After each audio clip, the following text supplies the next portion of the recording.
ہر چیز کا اندازہ مقرر کر رکھا ہے، اور تمہاری طلاق والی بیویاں جو حیض سے نا امید ہو چکی ہوں، اگر تم کو ان کی عدت کے بارے میں شبہ ہو تو ان کی عدت 3 مہینے ہے، اور جن کو ابھی حیض نہیں آنے لگا ان کی عدت بھی یہی ہے۔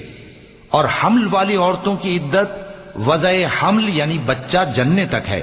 اور جو اللہ سے ڈرے گا اللہ اس کے کام میں سہولت پیدا کر دے گا۔ یہ اللہ کا حکم ہے جو اس نے تم پر نازل کیا ہے، اور جو اللہ سے ڈرے گا وہ اس سے اس کے گناہ دور کر دے گا اور اسے اجر عظیم بخشے گا۔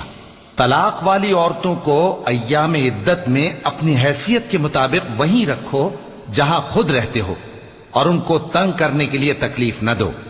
اور اگر وہ حمل سے ہوں تو بچہ پیدا ہونے تک ان کا خرچ دیتے رہو، پھر اگر وہ بچے کو تمہارے کہنے سے دودھ پلائیں تو ان کو ان کی اجرت دے دو،